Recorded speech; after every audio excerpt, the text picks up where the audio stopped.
friends, and welcome back to our quiet corner of English learning. Today, you'll join Emily on a slow, peaceful day, starting with a quiet morning and a visit to a cozy cafe, then wandering through bookstores, parks, and hidden places in the city. It's not a big adventure. It's something softer, something slower, but full of beautiful, simple moments. As you listen, you'll hear natural English used in real life, gentle sentences, everyday expressions, and warm, peaceful vocabulary. No instructions, no lessons. Just a story, told slowly, clearly, and with care. So, take a deep breath, sit back, and enjoy the story of Emily's day. The morning light spilled gently across my room, slow and golden, like warm honey on soft bread. I opened my eyes without the sound of an alarm, just the quiet touch of sunlight on my skin, the rustle of leaves outside the window, and the faint sounds of the city waking up below. I didn't need to rush. It was a quiet Wednesday. No meetings, no urgent calls. Just a soft, open space waiting for me to step into it. I lay there for a few minutes longer, letting my thoughts wander without direction. The blanket was warm, and the air was just cool enough to make me pull it tighter around my shoulders. Somewhere, a bird sang once, then again. The song echoed gently through the trees. After a while, I got up. My feet touched the cool wooden floor. I walked slowly to the kitchen, barefoot, my body still stretching itself into the new day. I filled the kettle with water and placed it on the stove. As it began to heat, I leaned against the counter and watched the steam curl upward from the spout. I decided to have tea this morning, chamomile, with just a hint of honey. While I waited, I opened the window. The breeze drifted in, carrying with it the scent of freshly baked bread from the bakery on the corner. It made me think of warm croissants and soft music. I smiled to myself. After pouring my tea, I took the mug and stood by the window, both hands wrapped around the warmth. I took a sip. It was smooth, soft, calming. The flavor stayed with me for a few seconds after each swallow, like a whisper. It was in that moment I remembered the little cafe down the block. I had seen it a few days ago while walking home from the bookstore. It had a small chalkboard outside with a drawing of a steaming cup and the words, "Take a slow sip. You're safe here." I had stopped in front of it then. I'd looked through the window. The inside was full of light and soft wooden chairs, with just a few people sitting quietly, reading or writing. I told myself I'd go. One day. Maybe today was that day. I finished my tea, washed the cup, and got ready.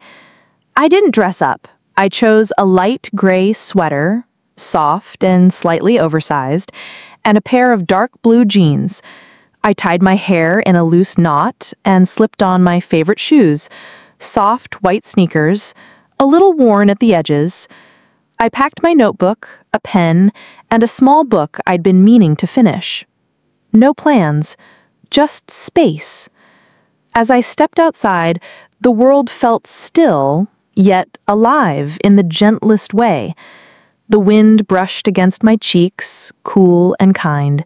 The sky was pale blue, with thin clouds like streaks of milk in water. The walk to the cafe was quiet. I passed a florist opening her shop, arranging buckets of tulips and daisies outside her door. She nodded as I walked by. A small boy rode past on a bicycle, his father walking behind him, holding on to the back of the seat. When I reached the cafe, it looked exactly as I remembered. Even better, maybe. The same chalkboard was outside. Today's drawing was a cup of hot chocolate with swirls of cream and a little star in the foam. I opened the door. The little bell above it rang, soft and clear. The warmth of the room wrapped around me, immediately. It smelled of roasted coffee beans, butter, and something sweet, maybe cinnamon or vanilla. There was music playing, quiet jazz, just loud enough to fill the silence without pushing it away. The barista, a woman in her 30s with a kind eyes and a red scarf tied in her hair, looked up and smiled. "Hi there," she said. "Hi," I answered. "First time here. Well, welcome. Take your time." I stepped closer to the counter. Behind the glass were golden pastries, almond croissants, raspberry scones, small round tarts. Above was a chalkboard menu with careful handwriting: flat white, cappuccino, chai latte, iced matcha, and homemade lemonade. I looked for a moment, then I said, "I'll have a cappuccino and one of those almond croissants, please." "Coming right up," she replied, still smiling. I paid, then turned to look for a seat. The cafe wasn't crowded. One man sat in the corner with a newspaper folded on the table beside him. A woman, near the bookshelf, was writing something in a journal. Two friends were laughing softly at a table by the far wall. I chose the window seat. It was the light there was soft and warm. Outside, the world moved slowly. A man walked his dog. A delivery truck backed into a parking space.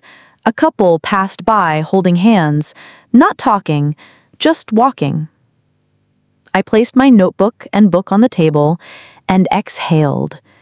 It felt like the first real breath of the day. A few minutes later, the barista came over with a small tray. "Here you go," she said. "Thank you," I said. The cappuccino sat in a simple white cup with a small heart in the foam. The croissant was golden and flaky, resting on a small ceramic plate beside a folded napkin. I picked up the cup, held it in both hands, and took a slow sip. It was warm, creamy, just a little bitter, just like I liked it. The heat traveled gently through my chest, relaxing something I hadn't noticed was tense. I broke off a piece of croissant and took a bite. It was still warm inside, buttery, soft, with a hint of almond. I chewed slowly, letting the flavor settle. Delicious. Simple. Perfect. I didn't rush. I didn't open my book. I didn't reach for my phone. I just sat, sipping slowly, feeling the sunlight on my face and the quiet in my chest. There was no hurry to move, no need to speak. Only the soft rhythm of jazz in the background, the warm cup between my palms, and the gentle joy of being right there, completely present in one small, peaceful morning. Emily took another sip of her cappuccino. The heart in the foam was beginning to fade, blending gently into the surface of the drink, but she didn't mind. She loved these quiet in-between moments, the slow unraveling of time in a place where no one expected anything from her. Outside the window, the street remained calm. A man on a bicycle rode slowly, balancing a bag of groceries in one hand. Across the street, an elderly woman fed small pieces of bread to pigeons gathered near a bench. The world moved, but softly. Emily turned her gaze back to the croissant. She tore another piece and let it rest on her tongue. The almond filling melted into the pastry, sweet and nutty. It reminded her of something. She couldn't say what exactly. A memory from childhood, perhaps, or just the comfort of something familiar. The notebook sat untouched on the table. She glanced at it, then reached out and flipped it open. The pages were lined and mostly blank, with a few scribbled thoughts from earlier in the week. She picked up her pen and wrote, "This morning feels like a whisper." Everything is soft. I hope I remember it." She paused, looked out the window again, then added, "Maybe I came here to write, but maybe it's okay to just sit." She closed the notebook and smiled. The woman near the bookshelf caught her eye. She had short gray hair and wore a long green coat, even indoors. She looked up from her journal as if sensing Emily's glance and gave her a small nod, a quiet hello between strangers who both understood the value of silence. Emily returned the nod and leaned back in her chair. She wasn't sure how long she had been there, but she didn't feel the need to check. The cafe existed in a different kind of time, one where clocks mattered less and breathing deeply mattered more. At the counter, someone laughed. A customer had just made a joke, and the barista, still wearing her red scarf, chuckled warmly. The sound blended into the background music, into the soft clinking of cups and the rustling of pages being turned. Emily looked down at her cup. Just one sip left. She held it a moment longer, letting the heat linger in her hands. Then she drank the last of it, closed her eyes for a second, and set the cup down gently. She wasn't quite ready to leave. Not yet. She stood, picked up her empty plate and cup, and brought them back to the counter. Was this stillness? She wondered. It didn't feel empty. It didn't feel quiet in a lonely way. It felt like space, like having room to think, to feel, to notice, to breathe, to be. She opened her notebook again. This time, she didn't write full sentences, just a list of what she had noticed today. Sunlight, through the window. Almond croissant, warm and flaky. The barista's red scarf. Heart in the cappuccino foam. Woman in the green coat. Ducks on the pond. The leaf that landed on the page. Little gallery with lavender fields. The bookmark man's soft voice. Willow tree, bench, breeze. As she looked at the list, she realized something. It wasn't the cafe or the park or the gallery that made the day feel special.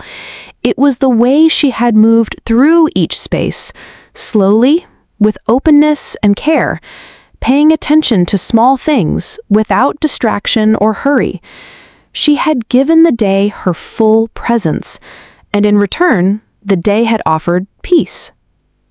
It was a kind of quiet joy, one that didn't demand to be photographed or shared, one that existed only in her memory, in her body, in the way she now smiled to herself without even realizing it. The sun was beginning to dip. The light shifted slightly, becoming softer again, just as it had been that morning when it first touched her blanket and nudged her awake. Emily stood up and stretched. Her legs were a little stiff from sitting, but her heart felt light. She began to walk home. The streets were now a mix of gold and shadow. The lamps hadn't turned on yet, but the sky hinted at their time coming soon. The shops were closing one by one. The flower stall was packing up its buckets. The gallery door was shut. The cafe she had visited earlier was nearly empty now, with just a few silhouettes left inside. She passed the window and paused. The same barista stood behind the counter, wiping it down. She looked up and saw Emily through the glass. They shared a quick wave. No words, just a soft moment of recognition. Emily continued walking. When she reached her building, she didn't go inside right away. She stood at the entrance and looked up at the sky. It was painted in shades of lavender and peach, fading into blue. A single star appeared, barely visible. She took a deep breath, then another. She climbed the stairs, unlocked the door, and stepped into the quiet of her apartment. It felt just like she had left it.